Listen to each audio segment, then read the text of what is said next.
Gepleýär Azatlyk Radiosu. Eferde maksat Ataýew bilen habarlar gündeligi. Türkmenistan topygyň Awganystany parahatçylygy ýoly goýmagy ýardym berjekdigini aýdýar. Türkmenistanyň Daşary işleri ministri Reşit Meredow Samarkandda geçirilýän Merkezi Aziýa Hindistan dialoguny eden çykyşyny Türkmenistan, Awganystan, Pakistan, Hindistan gaz geçirjisiniň Awganystanda parahatçylygy ýoly goýmakda möhüm ähmiýetiniň bardygyny aýtdy. 12-13 ýanwarda Özbegistanyň Samarkand şäherinde Merkezi Aziýa Hindistan dialogunyň Daşary işleri ministrleriniň derejesindäki birinji duşuşy geçirildi.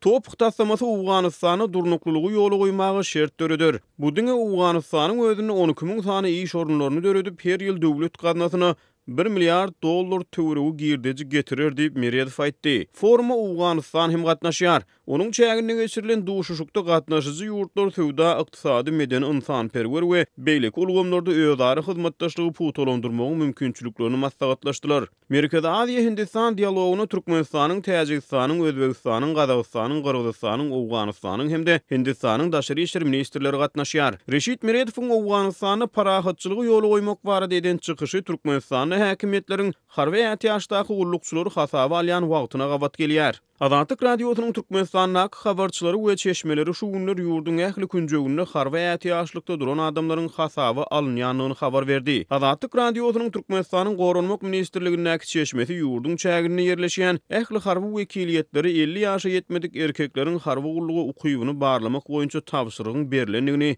14 ýanwarda tasdiklady. Onun sözlerine göre ätiýajy goýberilen harby gullukçylaryň häzir hasaba alınmagy Awganystan bilen serhetdäki ýagdaýyň durnuksuzlygy bilen bagly.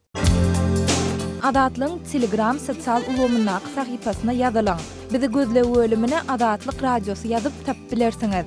Biz bilen Telegram arkaly goşmak belgisi 420 724 168 983 we goşmak belgisi 420 773 797 383 telefon belgileri bilen habarlaşyň.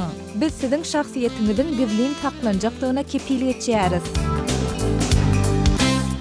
Gepleýär Azatlyk Radiosu. Siz habarlar gündeligimizi dinleýärsiňiz. Gepleşigimiň Gözel Hudaýberdiýew dowam etdirýär. Aşgabatda 1,5 aýlyk ara kesmeden soň döwlet dukanlarynda çilim satylyp başlandy.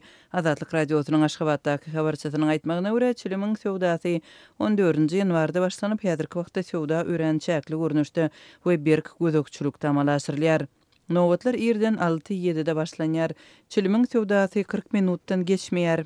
Onun satılışına 2-3 polisiýa işgäri harby ýokary jaýlarynyň 3-4 kursanty şeýerde etrawyň sowda edarasynyň bir işgäri we raýat eşigindäki ýene 2-3 sany adam gözükçülük edýär. Alyjylaryň sany 100-150 adam töwereginde diýip habarçymyz 15-nji ýanwarda gürrüň berdi.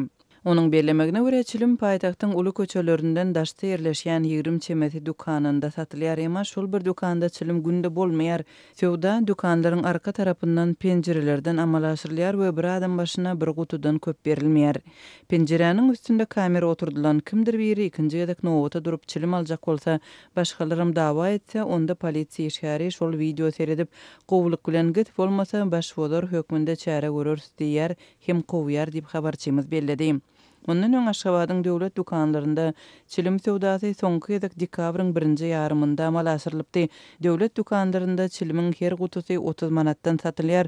Hususy dukanlarda şol bir çilimiň bahasy edil şu gün 50 we 60 manat aralygynda. Türkmenistanda döwletiň gözükçülügindäki dukanlardan çilimiň sowdasynda 2017-nji we 2018-nji ýyllaryň dowamynda emele gelen ýagdaýa görä 1,5-2 aýlap çilim sowdasy doly ketilýär we soň bir hepde goly wagtlap çilim satywa çykarylýar we ýene satywdan aýrylýar. Çilim sowdasyna polisiýanyň we howpsuzlyk gulluklarynyň edýän gözükçülügine garamazdan dawaly ýagdaýlar döreýär.